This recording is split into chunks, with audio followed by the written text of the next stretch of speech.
Je suis un homme de la fin de la vingtaine, vivant dans la même ville que mon frère aîné. Il a quelques années d'avance sur moi en tout, carrière, relations, et surtout en ce qui concerne l'attention qu'il reçoit de notre famille. En grandissant, la comparaison était constante. Il était celui qui réussissait, le responsable, l'enfant chéri. J'étais toujours l'autre fils. Nous n'avons jamais été proches, mais je l'admirais malgré tout en silence, essayant de ne pas laisser le favoritisme me déranger, même s'il était toujours présent. Je fréquente ma petite amie depuis 2 ans maintenant. Les choses entre nous ont été solides, stables, solidaires, peu de drames. Nous avons parlé de vivre ensemble, mais nous ne nous sommes pas précipités. Pas de délai, pas de pression. Nous étions à ce stade où nous avions assisté aux événements familiaux de chacun, mais sa famille élargie ne m'avait pas encore rencontré. Cela a changé avec les fiançailles de mon frère. Mes parents ont organisé un grand dîner pour célébrer l'événement. Ils ont loué une salle de banquet d'un restaurant, invité des cousins de l'extérieur de la ville, et même prévu une présentation diaporama. Ma petite amie était nerveuse à l'idée de rencontrer la famille élargie, mais je lui ai dit que tout irait bien. Elle a acheté une nouvelle robe, apporté un petit cadeau, et a fait un effort pour se souvenir des noms au fur et à mesure que les gens étaient présentés. Elle a salué tout le monde avec chaleur, a eu des conversations normales, a posé des questions polies, a ri aux moments opportuns. Rien de bizarre ne s'est produit pendant toute la soirée.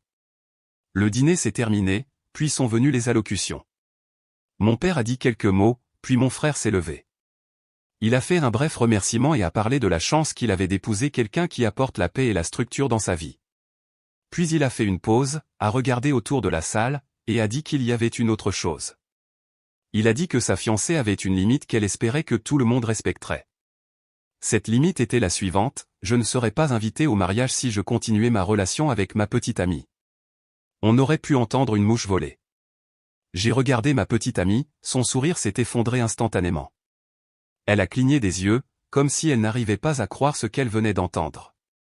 L'énergie dans la salle a radicalement changé. Certaines personnes ont regardé maladroitement leurs assiettes, quelques-unes m'ont jeté un coup d'œil puis se sont rapidement détournées. La fiancée de mon frère s'est avancée et a dit qu'elle ne voulait pas faire de scène, mais qu'il y avait eu un moment lors d'un dîner précédent à un dîner de groupe il y a quelques mois où elle a prétendu que ma petite amie était passive-agressive et condescendante. Elle n'a pas expliqué ce qui s'était passé exactement, seulement que l'interaction l'avait mise mal à l'aise et qu'elle s'était sentie rejetée. Personne d'autre à ce dîner n'avait rien remarqué d'inhabituel. Je me souviens clairement de cette soirée, c'était un dîner calme et normal. Rien ne sortait du lot. Il n'y a pas eu d'arguments, de voix élevées, de regards noirs, juste des conversations. Mes parents n'ont rien dit, ils se sont juste assis tranquillement en sirotant leur boisson. La tension a duré le reste de la soirée. Après le dîner, j'ai rattrapé mon frère dans le couloir et lui ai demandé si c'était une sorte de mauvaise blague. Il a secoué la tête et a dit que c'était sérieux. Elle a le droit de fixer des limites, a-t-il dit. Je lui ai demandé s'il s'attendait vraiment à ce que je quitte quelqu'un avec qui j'ai construit une vie juste pour assister à son mariage. Il a dit que ce n'était pas personnel, c'était une question d'énergie que nous apportions dans leur espace. Ma petite amie avait déjà appelé un taxi au moment où je suis revenu. Elle ne voulait plus rester là. Elle m'a dit qu'elle se sentait humiliée, comme si elle venait d'être entraînée dans une performance et jetée dans le rôle du méchant. Elle n'a pas attendu que je discute, elle est partie. Ce soir-là, mon téléphone a explosé de messages. Un cousin a demandé ce qui s'était passé. Un ami d'enfance qui était au dîner a envoyé un message pour dire qu'il était confus et qu'il trouvait ma petite amie incroyablement gentille. Un de mes collègues, qui sortait avec une cousine, m'a dit que la salle est devenue silencieuse au moment où la limite a été annoncée et que quelques personnes sont sorties discrètement tôt. Je me suis assis seul dans mon appartement, rejouant la soirée dans ma tête. Il n'y a pas eu de dispute, d'incident, rien qui aurait pu justifier ce niveau de rejet. Plus j'y pensais, plus je commençais à réaliser que cela ne concernait peut-être pas du tout ma petite amie. Peut-être que cela se préparait depuis longtemps. Peut-être que ce n'était pas seulement l'idée de la fiancée. Peut-être que c'était la façon pour mon frère de tracer une ligne. Je ne sais pas si c'était de la jalousie, du ressentiment, ou autre chose, mais cela semblait personnel, comme si cela n'avait rien à voir avec ce que ma petite amie a fait ou n'a pas fait et tout à voir avec le fait que je sois enfin perçu par la famille comme quelqu'un qui avait sa vie en main. Je n'ai pas beaucoup dormi cette nuit-là. J'ai continué à vérifier mes messages, à lire et relire ceux qui sont arrivés, en remarquant qui est resté silencieux. J'ai continué à penser à la facilité avec laquelle mon frère s'était tenu là, entouré de notre famille, et avait fait croire que ma relation était le problème, et à la façon dont personne ne s'était levé pour dire le contraire. Le lendemain matin, ma petite amie a fait le petit déjeuner tranquillement. Elle n'a pas beaucoup parlé au début, elle s'est juste déplacée dans la cuisine comme si elle essayait de rester occupée. Quand nous nous sommes finalement assis, elle m'a dit qu'elle ne voulait pas être la raison pour laquelle je me brouillerais avec ma famille. Je n'ai pas répondu tout de suite. Elle n'était pas la raison. Il ne s'agissait pas de prendre parti, il s'agissait de la façon dont elle a été mise à l'écart et humiliée dans une salle pleine de gens qu'elle connaissait à peine, et personne ni mon frère, ni mes parents n'est intervenu pour l'arrêter. J'ai envoyé un texto à mon frère, lui demandant d'expliquer ce qui s'était passé exactement pour que sa fiancée soit si mal à l'aise. Sa réponse est arrivée environ 1 heure plus tard. Il a dit qu'elle s'était sentie jugée lors de ce dîner de groupe précédent parce que ma petite amie lui avait posé des questions sur son travail. C'est tout. Apparemment, quelques questions sur ce qu'elle faisait comme travail et si elle aimait son domaine ont été interprétées comme une attaque. Ma petite amie occupe un poste de direction dans une agence de design, elle a donc l'habitude de poser des questions aux gens sur leur carrière.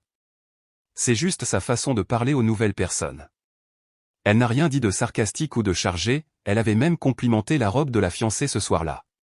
Plus tard ce jour-là, je suis passé chez mes parents. Je voulais savoir pourquoi ils n'avaient rien dit au dîner. Mon père a dit qu'il ne s'attendait pas à ce que l'annonce comprenne quelque chose d'aussi clivant et qu'il ne voulait pas faire de scène.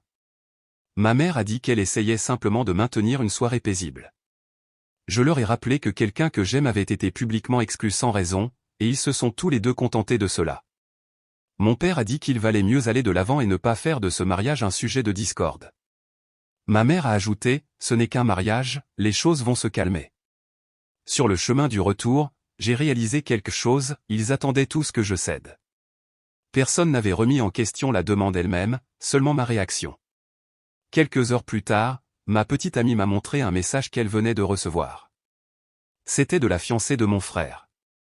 Le message était bref mais vif, accusant ma petite amie d'avoir un ton désagréable et exigeant des excuses pour son attitude lors du dîner de groupe il y a quelques mois. Il n'y avait pas de discussion, juste une demande. Je lui ai dit de bloquer la fiancée immédiatement. Elle a hésité, ne sachant pas si cela aggraverait les choses. Je lui ai dit que je m'occuperais de tout ce qui viendrait de ce côté-là. Elle a bloqué le numéro. À partir de ce moment, la fiancée n'a plus eu aucun moyen de la contacter. J'ai appelé mon frère. Je lui ai dit clairement, à moins que cette condition ne soit retirée, je ne participerai pas au mariage. Je m'attendais à une résistance, mais pas à la façon dont il l'a formulée. Il a dit que j'étais dramatique, que sa fiancée ne se sentait tout simplement pas en sécurité auprès de ma petite amie. Il a répété le mot comme si cela devait tout expliquer. Je lui ai rappelé que personne n'avait défendu ma petite amie lorsqu'elle a été prise pour cible devant toute la famille, qu'elle n'avait jamais élevé la voix, jamais insulté personne, et certainement jamais représenté une menace. Mais au lieu de répondre à cela, il a continué à revenir sur le mot aux limites. Le lendemain, l'histoire a commencé à circuler. Une cousine a appelé et a dit qu'elle avait entendu dire qu'il y avait des tensions, mais qu'elle ne savait pas pourquoi. Un ami commun a contacté pour dire qu'il était de notre côté. Un autre ami a dit, je ne devrais pas laisser quelque chose d'aussi petit diviser la famille. C'est la partie qui revenait sans cesse, petit. Une humiliation publique, une invitation à un mariage retenu en otage, une partenaire étiquetée et mise à l'écart sur la base de sentiments vagues mais oui, petit. Pendant tout cela, ma petite amie est restée calme. Elle n'a rien publié à ce sujet, n'a pas essayé de se défendre dans les discussions de groupe.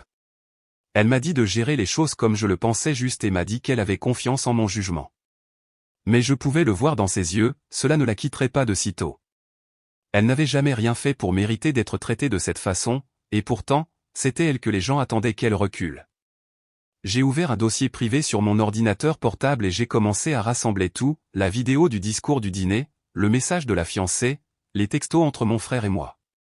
Je ne prévoyais pas de le rendre public, je voulais juste une chronologie claire de ce qui s'est passé, de qui a dit quoi et quand.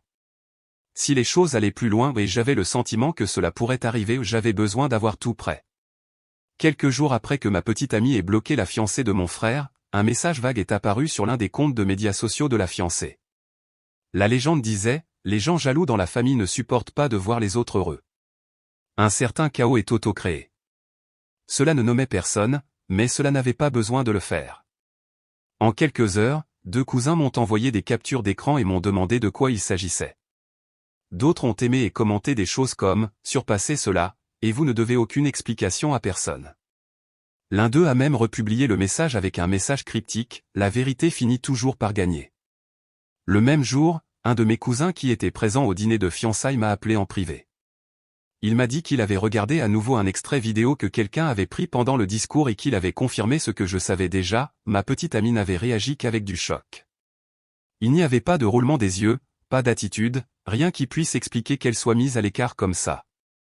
Il a dit qu'il n'avait pas encore parlé, mais qu'il était désolé de ne pas l'avoir fait sur le moment. Pendant ce temps, la fiancée a commencé à contacter directement d'autres membres de la famille. Une de mes tantes m'a transmis un message où la fiancée décrivait ma petite amie comme manipulatrice et insécure, affirmant qu'elle était stratégique dans la façon dont elle se mettait en valeur tout en sapant secrètement les autres. Le message se terminait par un avertissement de ne pas se laisser prendre au milieu. Si les gens commençaient à prendre parti, alors quelque chose à quoi je ne m'attendais pas s'est produit. L'une des demoiselles d'honneur de la fiancée a contacté par l'intermédiaire d'un contact commun et m'a envoyé des captures d'écran d'une discussion de groupe privé. Dans les messages, la fiancée appelait ma petite amie une chasseuse d'or, une fausse gentille, et disait qu'elle était une personne insignifiante essayant de s'élever par le biais de ses relations. Il y avait des émojis rires et des réponses de quelques autres dans le chat, mais une demoiselle d'honneur était clairement mal à l'aise et a fait fuiter les captures d'écran. Je les ai envoyées à mon frère et je lui ai posé une question, « Est-ce que ça vous va ?» Sa réponse est revenue quelques heures plus tard. Il a qualifié cela de bavardage de mariage inoffensif et a dit que les émotions étaient à leur comble. Puis il a ajouté, « Je t'ai dit que ça n'a pas besoin de devenir désagréable à moins que tu ne le rendes désagréable. » Plus tard cette semaine-là, quelqu'un a laissé un commentaire vague mais pointu sur le profil professionnel de ma petite amie. Ce n'était pas sous un vrai nom, mais le timing était trop opportun. Le commentaire disait, « Il est intéressant de voir comment certaines personnes semblent s'attacher au succès plutôt que de créer leur propre succès. » Son entreprise l'a signalé et a temporairement caché son profil du public pendant l'enquête sur la source. C'était la goutte d'eau qui a fait déborder le vase. J'ai envoyé un courriel au lieu de réception du mariage, j'ai formellement retiré mon RSVP, et j'ai demandé que mon nom soit retiré de tous les programmes imprimés, plans de table ou documents. Je ne voulais pas être inclus dans aucune partie de celui-ci. J'ai ensuite reçu un courriel direct de la fiancée. Elle m'a accusé d'essayer de ruiner sa journée, a dit que ma petite amie avait empoisonné la dynamique familiale, et m'a averti que si je continuais à intervenir, elle demanderait au lieu de réception d'interdire mes parents également. J'ai transmis cette courriel à mes parents. Mon père a appelé ce soir-là. Il n'a pas dit grand-chose, juste qu'il était préoccupé par le ton et qu'il voulait réfléchir aux choses avant de décider s'il devait assister au mariage. Le lendemain, ma mère a essayé d'appeler la fiancée. Je n'étais pas dans la pièce, mais j'ai appris plus tard de mon père que la conversation ne s'est pas bien passée. La fiancée lui a coupé la parole, n'a reconnu aucun acte répréhensible, et a terminé l'appel en insistant sur le fait que tout cela était un récit déformé poussé par moi. Mon père a eu une conversation privée avec mon frère après cela. Je ne sais que ce qu'il m'a dit par la suite. Il a dit qu'il avait dit à mon frère que s'il n'était pas permis à sa petite amie d'assister au mariage sans conflit supplémentaire, il ne contribuerait plus financièrement au mariage. Mon frère a apparemment réagi sur la défensive et m'a accusé d'entraîner toute la famille dans un problème de petite amie qui aurait dû être résolu en privé. Il a dit que je réagissais de manière excessive, que je me faisais passer pour une victime et que je nuisais à sa relation sans raison. À la maison, ma petite amie avait commencé à prendre un peu de recul. Elle a cessé de participer à nos appels de groupe habituels avec des amis, est restée silencieuse pendant les mises à jour familiales et a commencé à poser des questions comme « Es-tu sûr que je ne te rends pas les choses plus difficiles ?» Elle n'a pas été dramatique à ce sujet, elle avait juste l'air épuisée. Je lui ai rappelé que rien de tout cela n'était de sa faute et que des personnes comme la fiancée étaient le vrai problème, pas elle. Ce soir-là, j'ai développé le dossier numérique que j'avais commencé, chaque message, chaque capture d'écran, chaque message vocal et chaque email. Je les ai organisés par date et par expéditeur non pas pour les utiliser maintenant, mais parce que je commençais à accepter que cela pourrait ne pas être terminé après le mariage. Si les choses continuaient à s'escalader, si les mensonges continuaient à se répandre, je devais être prêt. Il ne s'agissait plus seulement d'un mariage, cela devenait une habitude, et il était clair que la paix que nous avions connue auparavant avait disparu. Un message des ressources humaines est arrivé dans ma boîte de réception un mardi matin. Quelqu'un avait soumis une plainte anonyme concernant ma petite amie. L'allégation était qu'elle utilisait le drame et la manipulation émotionnelle pour nuire aux relations entourant un mariage familial et qu'elle représentait un risque pour la réputation de l'entreprise par association. Les RH m'ont rencontré, ont examiné le rapport et ont déclaré qu'il était clairement personnel et non étayé par des faits. Ils ne l'ont pas pris au sérieux, mais le timing était impossible à ignorer. Le même après-midi, un ami d'enfance avec qui je n'avais pas parlé depuis des mois m'a envoyé un message. Il figurait sur la liste des invités du mariage et m'a dit que quelqu'un l'avait contacté en privé pour lui conseiller de garder ses distances avec moi s'il voulait toujours assister au mariage. Il n'a pas dit qui avait exactement envoyé le message, mais il m'a ensuite transmis des captures d'écran d'une conversation de groupe à laquelle participait la fiancée, écrivant que ma petite amie était contrôlante, opportuniste et qu'elle ne sortait avec moi qu'à cause de la richesse familiale perçue. Il y avait des émojis, des blagues passives-agressives et des réponses comme « aïe » et « ça me semble familier ». J'ai montré les captures d'écran à mes parents. Mon père est resté assis tranquillement pendant 1 minute, puis a dit que c'était inquiétant et complètement déplacé. Ma mère, pour la première fois depuis le début de tout cela, a admis que le comportement de la fiancée devenait impossible à défendre. Elle a dit qu'elle ne connaissait rien de tout cela jusqu'à présent et a promis de reparler à mon frère. J'ai contacté mon frère et lui ai demandé de me rencontrer. Il a refusé une rencontre à moins que la fiancée puisse être présente. Je lui ai dit que cela devait être entre frères, nous deux seulement. Finalement, il a accepté, mais a prévenu que rien ne changerait. Entre-temps, le jeune frère de ma petite amie s'est impliqué. Il travaille dans la cybersécurité et a proposé d'aider à suivre les sources des messages et des publications anonymes. En quelques jours, il a retracé plusieurs comptes jusqu'à des domaines de messagerie et des profils sociaux liés au groupe d'anciens élèves de l'université de la fiancée. Certains des noms d'utilisateurs présentaient des schémas correspondant à ces poignées en ligne sur les plateformes précédentes. Ce n'était pas suffisant pour intenter une action en justice pour le moment, mais cela a confirmé ce que nous soupçonnions, il ne s'agissait pas de ragots aléatoires, c'était ciblé sur le lieu de travail de ma petite amie. Quelqu'un a laissé un commentaire négatif sur son blog professionnel, l'accusant d'exploiter la sympathie et d'être toute image, sans substance.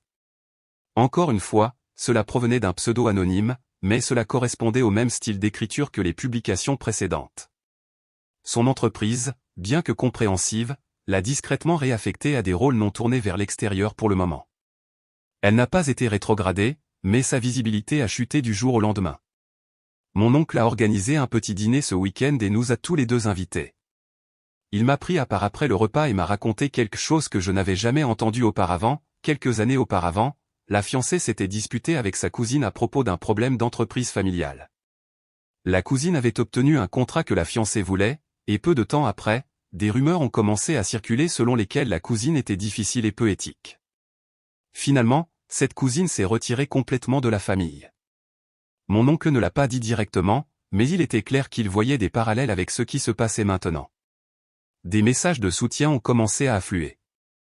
Quelques cousins qui étaient restés silencieux jusqu'à présent ont pris contact pour dire qu'ils avaient entendu parler des fausses accusations et qu'ils voulaient nous faire savoir qu'ils n'y croyaient pas. L'un d'eux a même proposé de parler à son responsable pour voir s'il y avait un moyen d'aider la situation professionnelle de ma petite amie. Le jour où j'ai finalement parlé à mon frère, j'ai tout expliqué, capture d'écran, message, chronologie. Il a à peine regardé le dossier que je lui ai remis. Au lieu de cela, il a demandé ce qu'il faudrait pour dépasser tout cela. Je lui ai dit que je ne m'attendais pas à des excuses grandioses, je voulais juste que le harcèlement cesse et que ma petite amie soit traitée comme un être humain. Sa réponse m'a pris au dépourvu. Il a dit qu'il serait prêt à arranger les choses si j'acceptais que ma petite amie n'assiste à aucune future fonction familiale ou pas seulement le mariage, mais les vacances, les anniversaires et les réunions. Il l'a présenté comme un compromis, un moyen d'éviter les drames à long terme. Je n'ai pas élevé la voix, je n'ai pas discuté, je lui ai simplement dit que ce n'était pas négociable. Puis je me suis levé et suis parti. De retour à la maison, j'ai réorganisé tous les fichiers de mes archives. J'ai ajouté de nouveaux dossiers pour les catégories juridiques, j'ai marqué les dates, j'ai lié les captures d'écran avec des copies de sauvegarde et j'ai inclus des noms non pas parce que je voulais exposer qui que ce soit, mais parce que cela ne concernait plus seulement la famille. Le nom de ma petite amie était traîné dans la boue, sa carrière était affectée, mon propre lieu de travail avait été contacté. Si cela allait plus loin, nous devions être prêts avec la vérité, organisée, propre et indéniable. Mon père m'a invité à dîner quelques semaines avant le mariage, nous deux seulement. Nous nous sommes retrouvés dans un restaurant tranquille près de son bureau. Il a dit qu'il voulait parler sans que personne d'autre ne s'implique. Il a commencé par admettre qu'il n'était pas d'accord avec la condition de la fiancée, mais qu'il s'inquiétait des conséquences s'il s'y opposait publiquement. Il a mentionné les attentes familiales, les relations avec les beaux-parents, la paix à long terme. Il ne l'a pas justifié, il a juste expliqué la pression. Je lui ai dit que d'être neutre dans une situation comme celle-ci n'était pas neutre du tout, cela équivalait à cautionner. Si les gens restaient à côté et laissaient quelqu'un répandre des mensonges, ils devenaient partie du problème. Il n'a pas discuté, il a juste hoché la tête et est resté silencieux pendant longtemps. Quelques jours plus tard, ma mère a participé à un appel avec nous. Elle a essayé de proposer un compromis pour que les deux parties puissent assister au mariage, mais qu'elle s'évite simplement. Je lui ai rappelé que j'étais déjà banni, il n'y avait rien à éviter si je n'étais même pas invité. Elle n'a pas répondu à cela. La semaine suivante, une de mes cousines m'a envoyé un texto pour me dire qu'elle avait été désinvitée du mariage. La seule explication qu'elle a reçue était qu'elle avait eu un comportement non solidaire. Son seul délit, avoir aimé une publication où quelqu'un d'autre avait partagé une citation générique sur le fait de défendre les personnes traitées injustement. La fiancée l'a apparemment pris personnellement et l'a retiré de la liste des invités. Plus tard ce week-end, j'ai reçu un enregistrement audio de quelqu'un qui était au brunch de mariage. La fiancée avait été prise sur bande en train de dire à un groupe d'invités que lors de leur première rencontre, ma petite amie avait essayé de flirter avec le marié. Elle a affirmé que ma petite amie avait touché son bras et avait trop ri à une blague. C'était un mensonge pur et simple. Quiconque avait été à ce dîner savait à quel point l'interaction avait été formelle et brève. J'ai transmis l'enregistrement à mes parents. Ma mère a répondu immédiatement, disant qu'elle était horrifiée. Mon père a appelé ce soir-là et a dit que cela le confirmait, que la situation était allée trop loin et que quelque chose devait changer. Il n'a pas dit ce qu'il prévoyait de faire, mais son ton était différent, plus sûr. Après avoir entendu parler de l'accusation, ma petite amie a pris du recul par rapport à tout le monde, même ceux qui l'avaient soutenue. Elle a cessé de répondre aux messages de groupe de la famille élargie, elle a refusé les appels vidéo. Quand je lui ai demandé pourquoi, elle a dit qu'elle avait juste besoin d'espace par rapport à tout cela. Même les messages bien intentionnés commençaient à ressembler à une pression. Je n'ai pas insisté. Au cours des jours suivants, mon père a commencé à laisser entendre qu'il pourrait sauter le mariage. Il n'a pas fait de grandes déclarations, il a juste commencé à utiliser des mots comme « si j'assiste » au lieu de « quand j'assiste ». Ma mère a cessé de parler des préparatifs du mariage. Elle a commencé à avoir l'air distante et retirée pendant les appels familiaux, comme si son énergie avait été épuisée. Aucun d'eux n'a plus évoqué mon frère ou la fiancée à moins que je ne le fasse en premier. Pour soulager une partie du poids, la famille de ma petite amie a organisé une petite réunion, seulement les parents proches et quelques amis. Ils ont préparé son plat préféré, ont gardé les choses légères et n'ont pas mentionné le drame une seule fois. Son père a fait un toast discret sur le caractère, et sa tante a apporté des photos d'un récent voyage. Cela lui a permis de se sentir à nouveau normal, même si ce n'était que pour une soirée. De mon côté, les choses ont continué à changer. Une conversation de groupe qui planifiait un cadeau de mariage commun nous a soudainement retirés, ma petite amie et moi, sans rien dire. Lorsque j'ai contacté l'un des membres, il a répondu avec une excuse générique voulant garder les choses simples. Quelques jours plus tard, un ami du lycée qui était resté en contact m'a dit que la fiancée avait dit aux gens que ma petite amie empoisonnait l'atmosphère familiale et retournait les gens les uns contre les autres pour attirer l'attention. J'ai mis à jour mon journal avec les nouveaux détails. J'ai ajouté le fichier audio, sauvegardé les captures d'écran, créé une chronologie et étiqueté chaque élément de preuve. Il ne s'agissait plus seulement de drame de mariage, c'était calculé, organisé et implacable. Chaque semaine apportait une nouvelle accusation, un nouveau mensonge ou une autre tentative de nous isoler. Si cela continuait après le mariage, je devais être prêt non pas pour me battre, mais pour nous défendre. Si cela affectait à nouveau notre réputation ou notre emploi. Malgré tout cela, nous n'avons pas hésité. Nous avons cessé de parler du mariage, nous avons cessé de réagir à chaque nouvelle rumeur, nous avons gardé la tête basse et nous nous sommes concentrés sur notre travail, notre appartement et nos projets pour l'année à venir. Il devenait clair que ce n'était pas une phase, c'était une campagne à long terme, et nous allions la traiter comme telle, discrètement, sérieusement et avec un enregistrement complet de tout. Un cousin m'a transmis une copie du programme mis à jour pour le dîner de répétition. Mon nom avait disparu. À l'origine, j'avais été inscrit pour faire un court toast après notre père. Maintenant, la section a été remplacée par un titre « Réflexion familiale » suivi du nom de quelqu'un d'autre. Ma photo avait également été retirée d'un segment de diaporama montrant les frères et sœurs au fil des ans. Toute trace de moi avait été effacée. Le même soir, ma petite amie a reçu un message anonyme dans sa boîte de réception. Elle l'accusait de simuler une grossesse pour me piéger et me faire rester avec elle.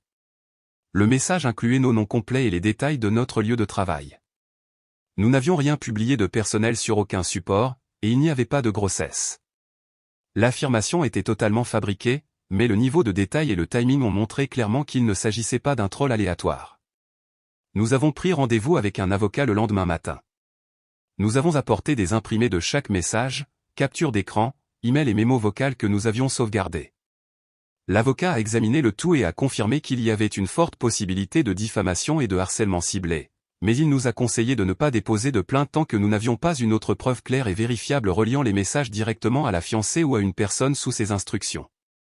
Pendant que nous examinions encore nos options juridiques, j'ai appris que la fiancée avait contacté mon meilleur ami. Elle lui a demandé de faire un discours au dîner de mariage à ma place. Selon lui, elle a présenté cela comme une excellente opportunité et a affirmé que j'avais volontairement démissionné en raison de conflits d'horaires. Il a refusé sur le champ et m'a immédiatement envoyé un message. C'est ainsi que j'ai appris la nouvelle ni par mon frère, ni par la famille, mais par un ami qui avait encore assez de respect pour me tenir informé. Mon frère m'a envoyé un court message quelques heures plus tard. Il disait « Tu as toujours été dramatique. Cette famille a des traditions, et tu es le seul à les briser. » Je n'ai pas répondu tout de suite, mais plus tard, j'ai renvoyé une seule phrase « Aucune tradition n'inclut l'humiliation d'un partenaire et la protection de quelqu'un qui répand des mensonges. » Le lendemain, un ami commun de la famille nous a contactés tous les deux et a proposé de servir de médiateur pour une dernière conversation. Il a dit qu'il ne voulait pas prendre parti, il voulait simplement nous donner une dernière chance de parler en tant que frère. J'ai accepté, à deux conditions, cela se déroulerait dans un lieu neutre, et aucune nouvelle condition ou demande ne serait discutée, juste une conversation.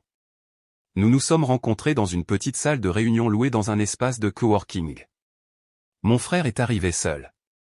Le médiateur a présenté le but de la conversation, puis s'est retiré. J'ai passé en revue les événements calmement, ce qui s'était passé, ce que nous avions documenté, et pourquoi cela ne pouvait plus être ignoré. Mon frère a écouté sans interrompre. Puis il a commencé à parler de la façon dont sa fiancée cultivait sa paix et filtrait la négativité de son avenir. Il a dit qu'elle avait le droit de se sentir en sécurité dans son environnement. Je lui ai demandé directement, « Penses-tu que ma petite amie a réellement fait quelque chose de mal ?» Il n'a pas hésité, il a simplement répondu, « C'est sans importance maintenant. » C'était la dernière phrase que j'avais besoin d'entendre. Je me suis levé, j'ai remercié le médiateur d'avoir essayé, et je suis parti. Pas de cris, pas de drame, juste de la clarté. Mon frère n'était pas intéressé par la vérité, il était intéressé à maintenir la paix, même si cela signifiait protéger des mensonges. Le soir même, la sœur de ma petite amie a appelé et nous a proposé son appartement.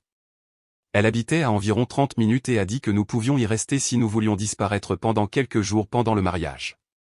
Nous avons accepté tranquillement un pas de fanfare, juste un plan de secours au cas où le week-end se transformerait en plus de chaos à la maison. J'ai finalisé le dossier que nous avions créé pendant des semaines. Il était soigneusement organisé, messages, capture d'écran, enregistrements, programmes imprimés, photos d'invitation modifiées, fichiers audio, rapports de métadonnées et tout. Toute la situation était exposée du début à la fin, avec des horodatages et des vérifications. Nous n'avions pas l'intention de l'utiliser à moins d'y être obligés, mais si les choses empiraient, ou si son travail ou le mien était de nouveau impliqué, nous serions prêts. Nous n'avons rien envoyé, nous n'avons pas menacé de poursuites judiciaires, nous n'avons pas escaladé la situation. Nous avons simplement tout verrouillé tranquillement et concentré notre attention sur la phase suivante, traverser le week-end de mariage sans rien faire de plus.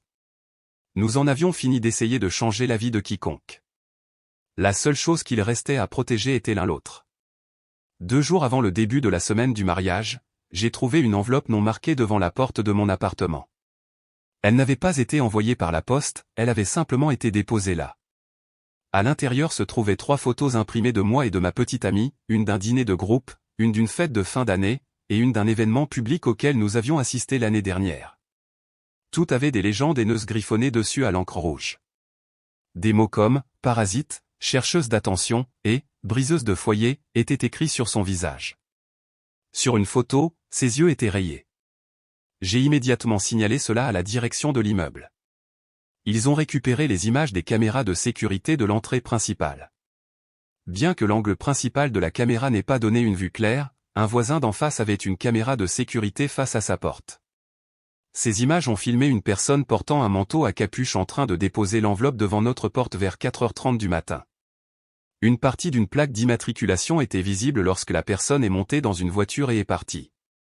J'ai compilé tout cela à photos, horodatage, clips vidéo et je suis allé voir la police pour le schéma de harcèlement en cours. Ils ont officiellement ouvert un dossier pour harcèlement et poursuite. Ils ont dit que cela répondait maintenant au seuil d'un procès, étant donné la documentation, le calendrier et la piste numérique que nous avions déjà soumis. Ils ont pris des copies de tout et ont commencé à traiter une demande d'obtention des détails de la plaque d'immatriculation. Ce soir-là, j'ai reçu un message de mon frère. Il était court mais précis. Il a dit que j'avais franchi une ligne en impliquant la police dans une affaire familiale et m'a accusé d'avoir causé le déclin émotionnel de sa fiancée.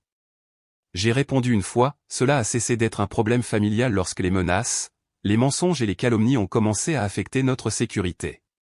Je vais me protéger et protéger la personne que j'aime, avec ou sans votre soutien. Le lendemain matin, l'employeur de ma petite amie l'a contacté.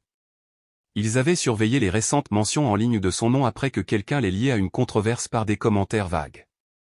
Par souci de la réputation de l'entreprise et de sa tranquillité d'esprit, ils lui ont offert une mission temporaire de 2 semaines dans une autre ville où elle pourrait travailler tranquillement jusqu'à ce que les choses se calment. Elle a accepté. Je l'ai aidée à faire ses bagages ce soir-là et je suis parti en avion avec elle le lendemain matin.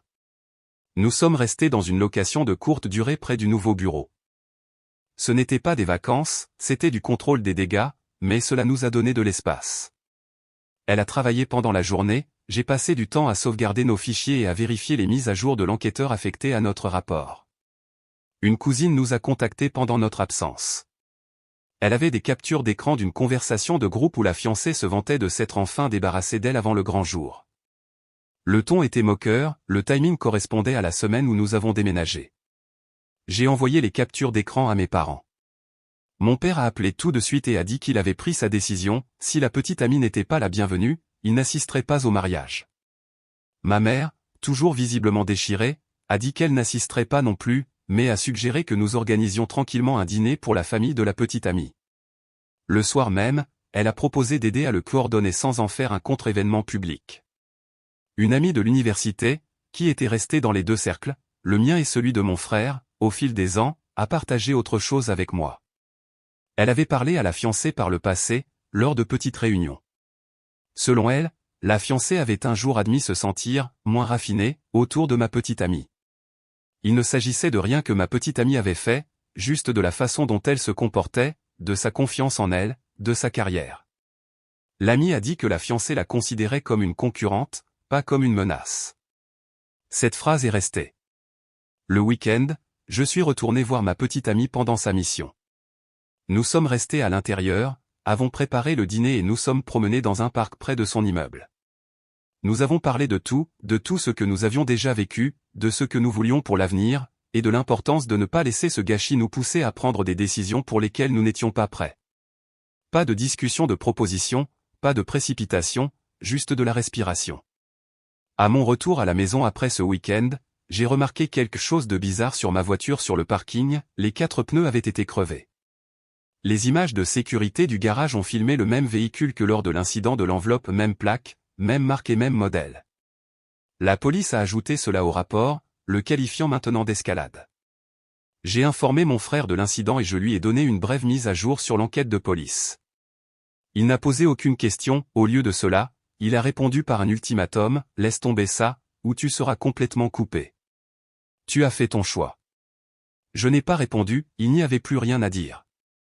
La semaine du mariage a commencé dans un silence total de ma part. Je n'étais dans aucun chat de groupe, courriel, ou horaire mis à jour. Une cousine a confirmé que j'avais été effacé de toute mention en cérémonie, répétition, même les menus imprimés du dîner de famille. Personne ne m'a officiellement informé, je l'ai juste vu se produire de l'extérieur. Un ami qui avait encore accès m'a envoyé une photo du diaporama de bienvenue. Mon frère se tenait au centre d'un montage avec la légende, entouré de loyauté. Pas d'étrangers. Une autre photo de la réception montrait une installation d'arbres généalogiques intégrée à un mur décoratif. Mon nom n'y était pas. Une branche s'étendait de nos parents directement à mon frère, puis à sa fiancée. Quelques invités ont remarqué et ont commencé à poser des questions discrètes. Une tante s'est approchée d'un membre du personnel et a posé des questions sur les noms manquants. 10 minutes plus tard, elle a été escortée hors du lieu par la sécurité de l'événement. Aucune annonce, simplement sortie tranquillement sous prétexte de perturber le déroulement de l'événement. Ma mère a quitté le dîner de répétition à mi-chemin. Elle n'a parlé à personne, elle s'est simplement levée, est sortie, et n'a plus répondu aux messages de la famille après cela. Son icône dans le chat de groupe est restée grise, pas de réponse, pas de mise à jour, rien. Le soir même, j'ai rendu visite à mon père. Il était assis seul dans son salon, l'itinéraire du mariage reposant intact sur la table. Il m'a dit quelque chose qu'il n'avait pas encore partagé. Quelques jours plus tôt, la fiancée l'avait prévenu que s'il soutenait ma petite amie de quelque manière que ce soit, les visites futures avec les enfants pourraient être limitées. Il n'a pas réagi immédiatement à ce moment-là, mais maintenant, il commençait à réaliser jusqu'où elle était prête à aller. Pendant ce temps, ma petite amie a reçu un courriel étrange. Il était formaté comme un avis officiel, avec un langage générique et une fausse signature. L'objet disait « Avis final, retrait des événements familiaux ». Le message affirmait qu'elle avait violé les attentes comportementales établies et qu'elle était maintenant définitivement non invitée à toutes les fonctions familiales. Cela semblait presque officiel jusqu'à ce que vous lisiez la formulation « Aucune famille n'utilise des mots comme « retrait disciplinaire ». J'ai ajouté l'email à notre dossier et je l'ai partagé avec la police. Ils ont vérifié la source et l'ont liée à la même adresse IP utilisée lors de l'incident des pneus crevés. Elle a été retracée jusqu'à un appareil sous un compte précédemment signalé dans l'affaire de harcèlement. Cette confirmation a permis aux enquêteurs d'aller de l'avant avec une demande officielle d'accès au dossier numérique de la fiancée.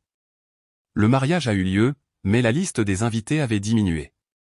Plusieurs parents ont décliné à la dernière minute, invoquant un malaise quant à la façon dont les choses étaient gérées. Quelques-uns ont envoyé des notes polies souhaitant bonne chance au couple, mais ont évité toute publication publique. Un autre cousin qui a assisté m'a dit qu'il y avait des sections entières de tables qui semblaient à moitié pleines. Après le mariage, la fiancée a commencé à télécharger des photos soigneusement sélectionnées. Aucune de celles avec des chaises vides n'a été retenue. Chaque publication était accompagnée de légendes comme « Nous avons surmonté le drame. Protégez votre paix à tout prix ». Les gens ont commenté avec des émojis en forme de cœur et « Tu es rayonnante », sans savoir ou ne voulant pas reconnaître ce qui s'était passé en coulisses. En même temps, ma petite amie a reçu des nouvelles de son entreprise. Après avoir terminé sa mission à distance de 2 semaines sans problème, elle a été réintégrée à son poste d'origine. Non seulement cela, mais on lui a offert une promotion discrète. Aucune annonce publique, juste une reconnaissance de la façon dont elle avait géré la tempête avec professionnalisme et patience. Notre avocat a envoyé une lettre de cessation et d'abstention adressée à la fiancée, décrivant le schéma de comportement, les preuves documentées et les conséquences juridiques possibles si cela se poursuivait. La lettre n'accusait pas, elle a simplement averti. Elle énumérait chaque incident en détail, le tout étayé par des horodatages et des enregistrements vérifiés. Le lendemain, nous avons tous les deux remarqué que nous avions été bloqués sur toutes les plateformes. Plus de publications, plus de visualisation de son profil. Avant le blocage, un dernier message est arrivé via un compte désormais supprimé. Il nous accusait de dommages émotionnels et menaçait de poursuites judiciaires.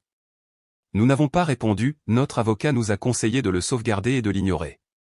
Le mariage étant terminé et la fiancée étant maintenant coupée de toute communication, nous nous sommes retirés de tout. L'affaire avec la police était toujours ouverte, l'enquête avançait lentement mais sûrement. Tout ce que nous avions à faire maintenant était de rester calme, de documenter tout, et de nous concentrer sur les parties de nos vies qui n'avaient pas été empoisonnées par l'insécurité de quelqu'un d'autre. Nous n'avons rien célébré, non, nous avons gagné des moments à juste le silence et le soulagement que la pire partie était terminée, au moins pour l'instant. Un mois s'est écoulé après le mariage sans incident, pas de nouveaux messages, pas de colis étranges, pas de commentaires anonymes. Le silence n'était pas réconfortant, mais il était meilleur que le chaos. Les nouvelles ont filtré lentement de la famille. Mon frère, autrefois la pièce maîtresse de chaque rassemblement, était exclu des petits événements. Quelques cousins qui avaient assisté au mariage ont cessé de répondre à ces messages de groupe. Un oncle, qui avait discrètement désapprouvé la façon dont les choses étaient gérées, l'a officiellement retiré de la liste des invités d'une prochaine célébration d'anniversaire. Vers la même époque, une connaissance lointaine a pris contact. Elle avait trouvé d'anciennes publications publiques sur les médias sociaux faites par la fiancée des années auparavant. Dans les publications, elle avait lancé des attaques vagues ciblant des femmes qu'elle connaissait, chaque publication étant axée sur la jalousie, le manque de respect ou le drame. Le schéma était familier, le langage était le même. Une publication utilisait même une formulation similaire à celle de l'email factice que ma petite amie a reçu. Peu après, une ancienne amie de la fiancée a publié un long fil décrivant la fin de leur amitié. Le message décrivait des incidents répétés de commentaires blessants, de rumeurs privées et d'embarras publics visant d'autres femmes de leur cercle. Le timing n'était pas coordonné avec nous, mais les membres de la famille et les amis communs ont commencé à remarquer. Le fil a été partagé discrètement, des captures d'écran ont fait leur chemin dans les chats de groupe. Quelques personnes ont commencé à relier les points sans que nous ayons à dire un mot. À la maison, j'ai compilé tout ce que nous avions recueilli dans une seule archive, plus de 200 fichiers et captures d'écran, clips audio, emails, photographies, images de sécurité, transcriptions de réunions, notes de l'avocat. J'ai étiqueté chacun d'eux avec un titre et une date. Il ne s'agissait pas de vengeance, il s'agissait d'être préparé au cas où cela recommencerait. Ma petite amie s'est assise avec moi pendant que nous terminions de l'organiser. Voir tout exposer, chaque message, chaque fois que quelqu'un a choisi de rester silencieux ou de détourner le regard était surréaliste. Elle a fait défiler un dossier intitulé « Publication ciblée » et a simplement secoué la tête. Nous l'avons enregistré sur un nuage privé et un disque dur de sauvegarde crypté, puis nous avons fermé l'ordinateur portable. 2 semaines plus tard, nous sommes allés faire une randonnée d'un week-end le même sentier que nous avons visité lors de nos premiers mois de fréquentation. Pas de téléphone, pas de discussion sur ce qui s'était passé, juste de la marche. À un belvédère tranquille où la vue s'ouvrait sur une étendue de verdure, je lui ai fait ma demande. Pas de discours, pas de photos mises en scène, juste une petite boîte, un signe de tête, et elle a dit oui. Nous l'avons annoncé discrètement à nos familles, pas d'annonce, pas d'anneaux flashés en ligne, pas de compte à rebours ni de hashtag. Ses parents nous ont invités à dîner et ont proposé de nous aider pour le mariage, insistant sur le fait qu'il serait axé sur nous, pas de liste, pas de drame, pas de spectacle pour les autres. Mon père a appelé et a demandé à nous recevoir également à dîner. Il a admis qu'il aurait dû s'exprimer plus tôt et a dit qu'il était fier que nous n'ayons pas cédé sous la pression. Il n'a rien excusé, il a juste dit qu'il comprenait maintenant, même si cela lui a pris trop de temps. Une semaine plus tard, un seul message est arrivé de mon frère. Il était court, tu as choisi elle plutôt que moi. C'est tout ou pas de nom, pas d'explication. J'ai supprimé le message sans le relire 2 fois et j'ai bloqué son numéro pour de bon, non pas par colère, par nécessité.